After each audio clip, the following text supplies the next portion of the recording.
Everything began with a call in the middle of the night, interrupting the little sleep I managed between missions. The persistent ringing of the phone felt like an omen of something bad, and I was not mistaken. Captain Rivera, we have a critical situation. A group of missionaries has been kidnapped by rebels in the Congo jungle. We need your team ready to depart in 2 hours. The voice of my commander was grave, each word loaded with urgency. That day, the sky was dyed a leaden gray, as if foreshadowing the darkness of our mission. We headed to the heart of a jungle I knew too well, a place where every shadow could hide an enemy, and every sound could be the last you hear. The flight to the insertion point was tense. Beside me, my elite team, men and women forged in countless battles, each with their gaze fixed on the void, lost in their own thoughts. We knew this wouldn't be an ordinary mission. The lives of those innocents hung by a thread every second we spent in the air. Upon arrival, the jungle greeted us with its humid, suffocating embrace. The sound of wildlife mixed with the distant echo of gunshots, a constant reminder of the danger lurking in the thicket. We advanced cautiously, each step calculated, each movement rehearsed to perfection. "I don't like this, Cap," murmured Sanchez, my second in command, while inspecting the terrain with his sharp gaze. "These guys know the terrain better than anyone. It's like looking for a needle in a haystack, if the needle shot back." I patted him on the shoulder, trying to convey some assurance that I didn't feel myself. "We're going to get them out of there, Sanchez. Alive." The afternoon gave way to night, and with it, the jungle transformed. The sounds were more intense. The eyes of small predators shone in the darkness, watching every one of our movements. We communicated with hand signals, each as silent as a ghost's shadow. It was then that we saw it, a small, almost imperceptible light among the dense foliage. "There," I pointed, and my team regrouped, preparing for what was to come. The rebel camp was crudely fortified, with sentries scattered around. We observed, calculated. The lives of the hostages depended on every decision we made in those moments. "Rodriguez, Martinez, flank left. Sanchez, you're with me. The rest, cover our backs." My orders were whispered, but each knew exactly what to do. The assault was a whirlwind of chaos and precision. Gunshots, screams, the dull sound of bodies hitting the ground. Amid the pandemonium, we found the missionaries tied and gagged but alive. Their large, frightened eyes reflected the terror of days of captivity. "Let's go! Let's go!" I shouted as we cut their bindings and guided them out of the camp. Each step towards freedom was a race against time, every second a precious gift. We finally reached the extraction point, the sound of the helicopter resonating like the sweetest music I had ever heard. We climbed aboard, and as the jungle faded below us, I allowed relief to seep in for the first time. The missionaries cried and prayed, grateful for the miracle of their rescue. I looked at my team, each face marked by the effort of the march, but with an expression of satisfaction that only comes after fulfilling the most arduous duty. Sanchez, with a cut on his eyebrow that barely seemed to bother him, gave me a gentle pat on the shoulder. "We did it, Cap. We got them out." I nodded, feeling the weight of every life we had touched that night. But the mission wasn't over yet.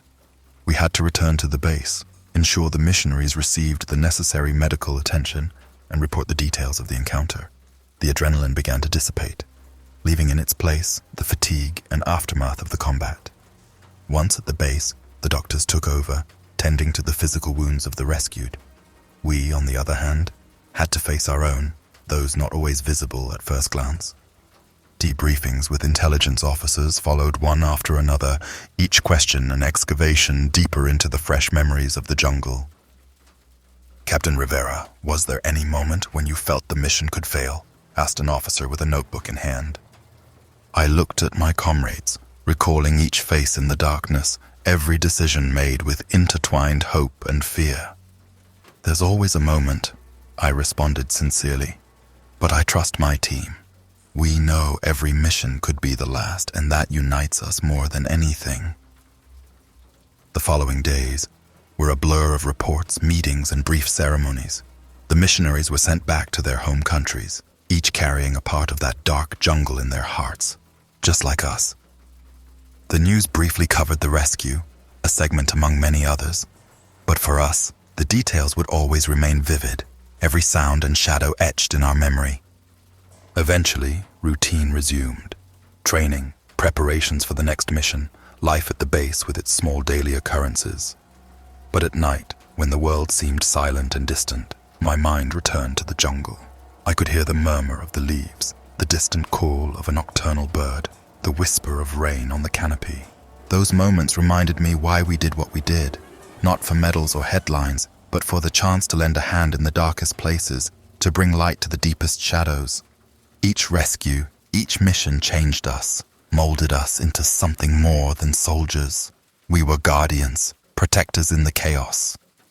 Looking back, I know that every choice led us exactly where we needed to be at that moment, in that jungle. And though the future was uncertain, one thing remained clear. There would always be a call in the night, and we would always answer. Because in the silence between each battle, in the echo of each gunshot, we found our reason for being. Not only were we saving lives, we were discovering the depth of our own humanity. Thus, among the memories and shadows, between reality and dreams, we moved forward. Because in the end, what defines us is not how we start the story, but how we choose to fill the pages that remain. Sweat ran down my forehead as I crouched behind the dilapidated wall of what was once a school in the city of Mosul. Dust and the smell of gunpowder mixed in the hot air, creating an almost unbearable atmosphere. It was the third day of an offensive that was supposed to be quick, but nothing in war is predictable.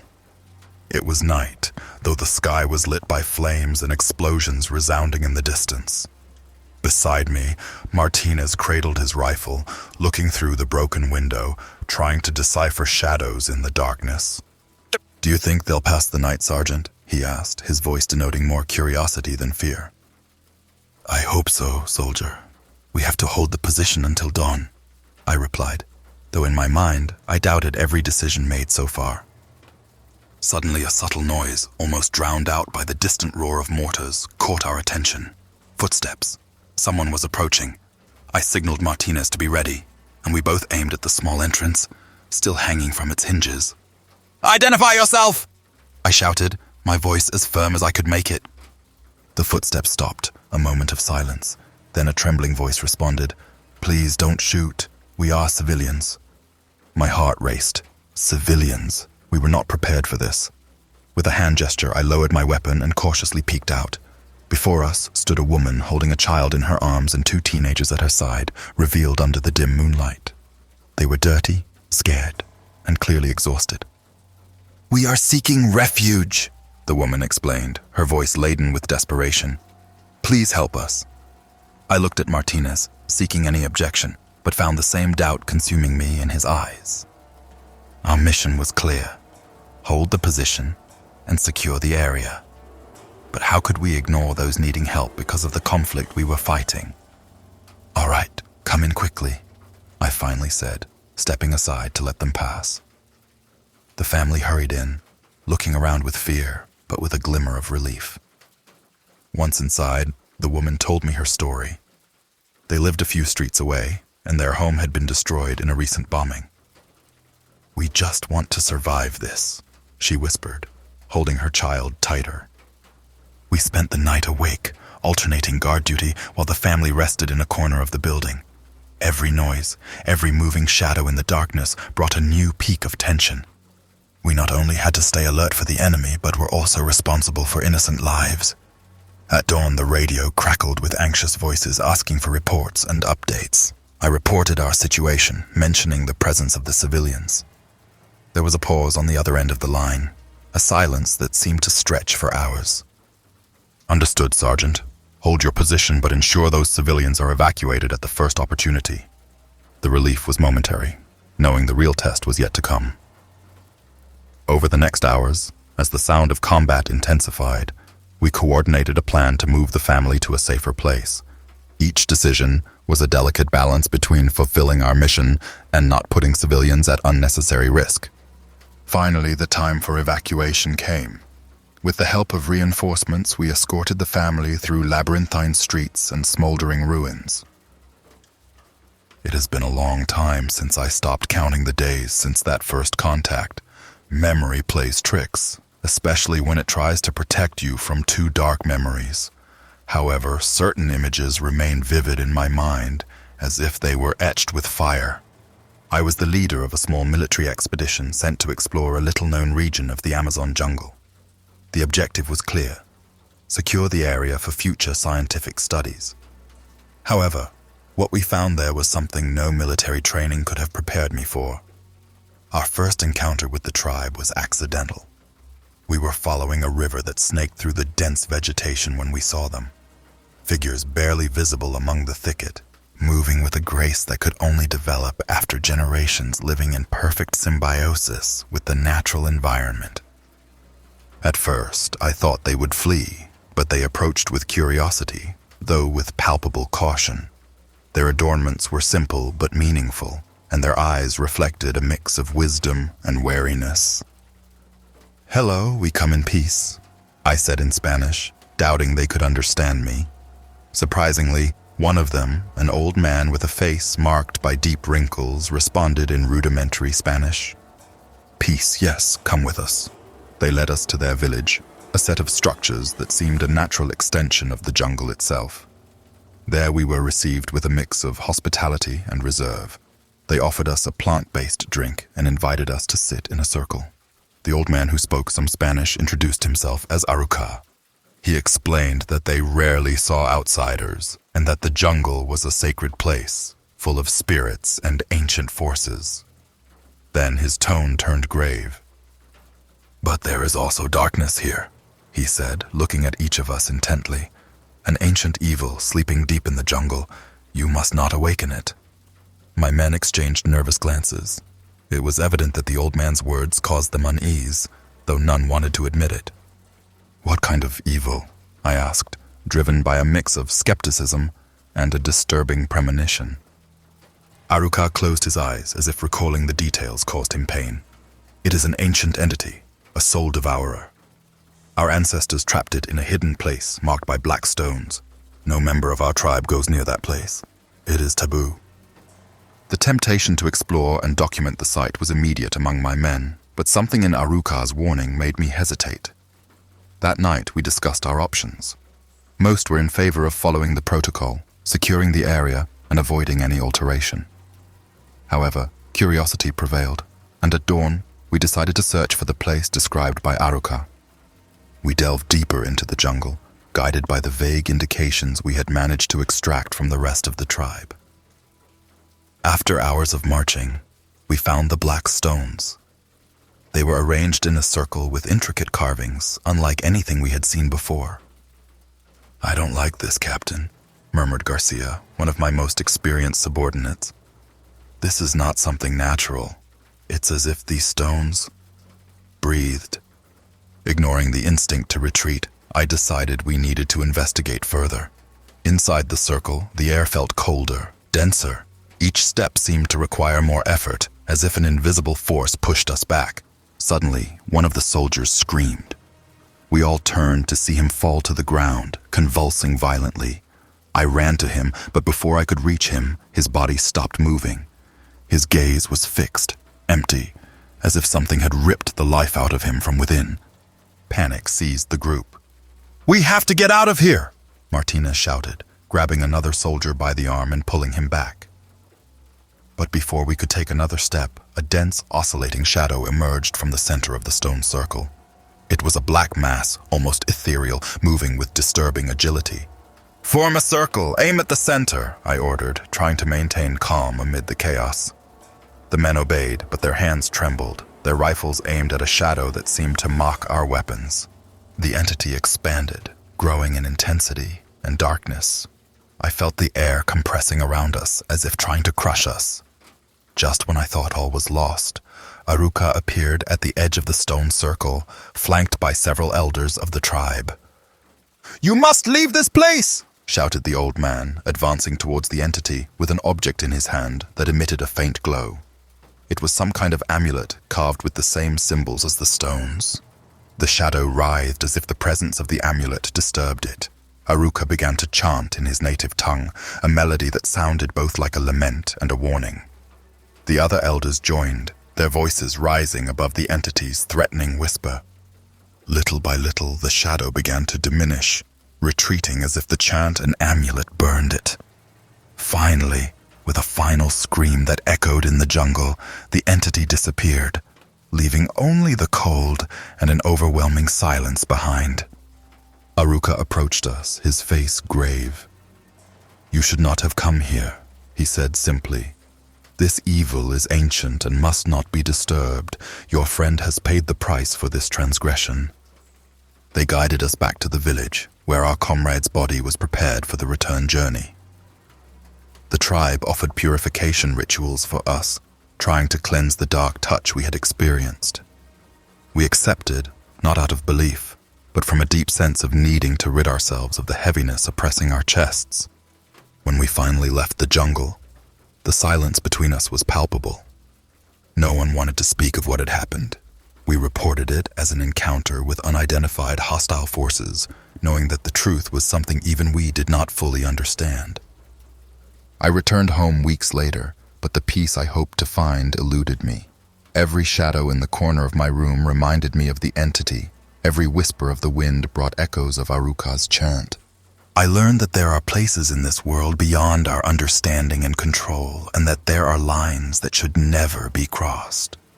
Sometimes on the darkest nights, when the wind moves the leaves outside my window, I can hear a whisper, a distant lament, and I know that though I have left the jungle behind, it will never completely leave me.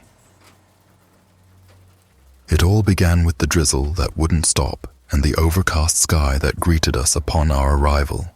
At first, it seemed like just another mission in the dense jungle of South America, one of the many we had faced as part of our military duties. But nothing had prepared us for what we would find. It was a typically humid day, and the jungle seemed to devour every sound except the constant dripping of rain on the leaves. My squad, composed of 5 rugged and battle-hardened men, ventured into the vegetation to recon a reported rebel base area. "Do you really think these guys are here, Sergeant?" Harris asked while securing his backpack over his shoulders. "Don't let your guard down. Reports indicate a lot of activity in this area over the past weeks," I replied, adjusting the radio on my belt. We hadn't advanced much when we realized we were surrounded. Dozens of armed men emerged from the trees like ghosts. Before we could react, they had captured us. I was struck on the head and everything went black. I woke up tied to a wooden structure, my wrists sore and my head pounding. In front of me, a man with an intense gaze and scruffy beard watched us with curiosity. It was him, the rebel leader we had heard so much about, known for his charisma and cruelty in equal measure. "Who are you really, and what are you looking for here?" His voice was calm but firm. I tried to respond, but confusion and fear muddled my words. Over the following days, that man, whom they called the commander, would sit with us, talk about his ideals, and criticize everything we stood for. Some of my men began to listen to him, nodding during his speeches. Weeks had passed since our capture. The line between enemy and ally began to blur. Harris, who was once the most skeptical, now seemed fascinated by the commander. "He's changing everything I thought, Sergeant," he confessed one afternoon, looking towards the dense jungle as if seeking answers among the trees. "Don't get carried away, Harris. Remember who we are and what we swore to protect," I warned him, though deep down, the influence of the rebel leader also began to infiltrate my thoughts. The loyalty of my men was fractured, and I knew that if we didn't act soon, the situation could become irreversible. One night, while the commander celebrated some kind of victory with his followers, I whispered a plan to my remaining men to escape. "It's now or never," I said, cutting the bindings on my wrists with a small knife I had managed to hide. We moved stealthily through the shadows, avoiding guards until we reached the edge of the camp. But just when freedom seemed possible, Harris hesitated. "I can't, Sergeant. I think the commander is right. What if we're on the wrong side of history?" His internal conflict was palpable, But there was no time for philosophical debates. With a sorrow that still haunts me, I had to leave him behind. With a heavy heart and adrenaline surging through my veins, I continued the escape with the remaining men. The jungle had never been as threatening as that night, every sound magnified by fear and desperation. After hours of an exhausting escape, we finally found a friendly outpost where we were received with astonishment and relief. Our emaciated faces and exhausted bodies spoke more than 1,000 words.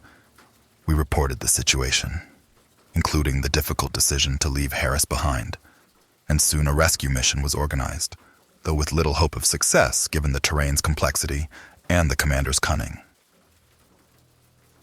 Back at the base, life did not return to normal for any of us. The days were a mix of debriefings, counseling sessions, and long nights haunted by nightmares and memories of the jungle.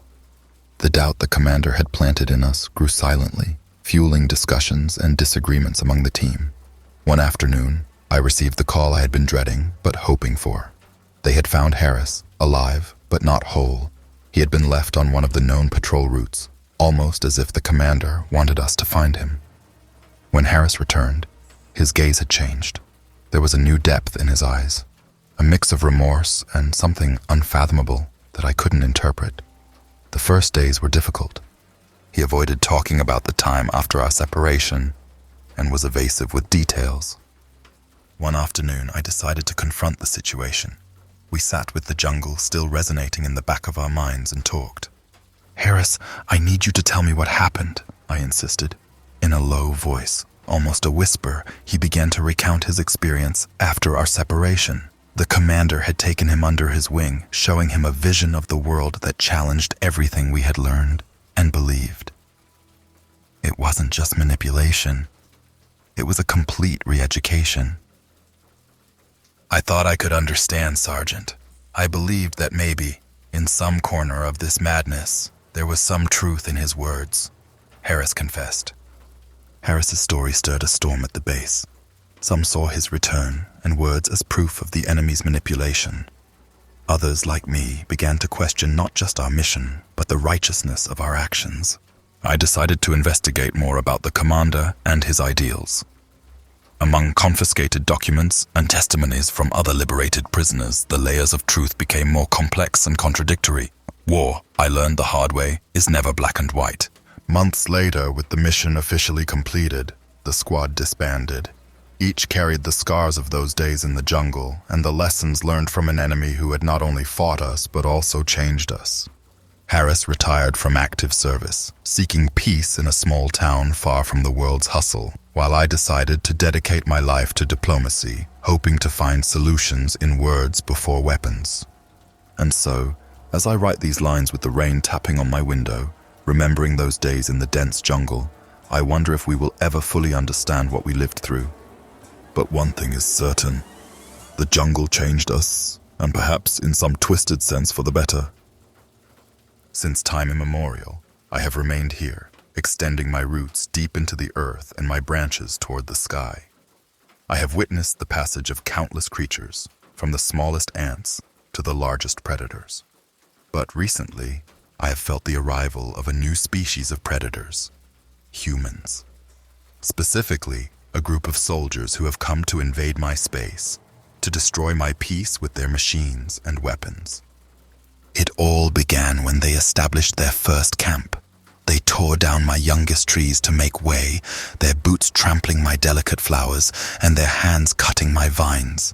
From the first moment, I knew they were not mere visitors but a threat. "Prepare yourselves, guys.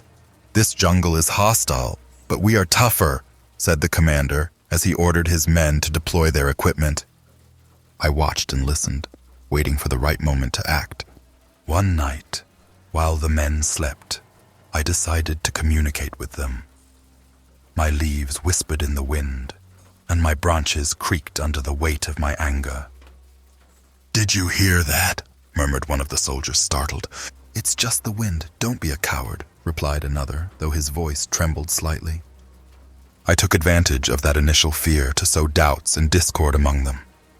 Each night, the sounds intensified, becoming more disturbing and less natural. To heighten their terror, I began to manipulate the shadows. Shapes that seemed human moved among the trees, barely perceptible at the edge of sight. One day, a young soldier who ventured too far from his camp found himself face to face with a jaguar. But it was no ordinary jaguar. It was one of my protective spirits, transformed to frighten him. "Stop! Did you see that? It was huge!" he shouted, as he ran back to the camp, pale as the moon. His comrades ridiculed him, but the seed of fear had already been planted. One night, I decided to escalate my offensive. The winds blew harder, and the rain fell like furious tears from the dark sky. The soldiers, disoriented and scared, began to lose their sanity. One of them, delirious, claimed to have seen his comrades being devoured by the plants. "The plants! The plants are eating us alive!" he screamed before his friends managed to calm him. But that night, the earth itself swallowed one of them. It took him underground amid screams and pleas. No one saw him again. With the group dwindling and morale plummeting, I decided to interfere with their communications. Radios that only transmitted static suddenly emitted ghostly voices, messages urging them to leave or warnings of their imminent doom. "What's happening here? This isn't normal. We need to leave," said one, almost crying. "We can't abandon the mission," insisted the commander, though his voice no longer held the same firmness. In their desperation, they began to accuse each other of being the cause of the curse that had befallen them. Fights broke out, and in one of them, a soldier was pushed into a hidden pit among my roots. The screams silenced as soon as he hit the dark bottom. The commander, finally broken, ordered the retreat. The few remaining collected their weapons and began to flee through the dense undergrowth, tripping over vines I had strategically placed in their path. Some fell exhausted, unable to continue, while others simply disappeared into the shadows, absorbed by my branches and the ground beneath them. As the sun began to rise, tinted red like the blood that had been spilled that night, only two remained: the commander and his second-in-command, both physically and emotionally destroyed, barely recognizable as the men who had entered my territory with such arrogance and disdain. "What have we done to deserve this?" asked the second, his voice barely a whisper. "We invaded their home," replied the commander, comprehension finally dawning on him in his last moments of lucidity. "We are the intruders here." With that final admission of guilt, I ended my hunt. I allowed them to find the way out, a small path I had kept hidden. I watched them as they stumbled away, their bodies and spirits broken. Once they were gone, silence returned to my domain. The wounds they had inflicted would begin to heal with time, and I would continue to grow, flourish, and evolve as I had done for eons. However, this experience would be remembered, not as an act of vengeance, but as a vital lesson about respect and balance. If other humans dared to disturb my peace again, they would know that I am not merely a collection of trees and plants, but a living entity capable of protecting itself. In the distance, the sounds of wildlife returned to fill the air. Howler monkeys marked their territory, and birds sang melodies that spoke of a new day. Life has always found its way in my green heart under the sun filtering through my dense canopy. Thus, I am the eternal and ever-vigilant jungle, a mysterious world where every leaf and creature has a purpose, and where intruders learn that this sacred place must be respected for the good of all beings who call it home.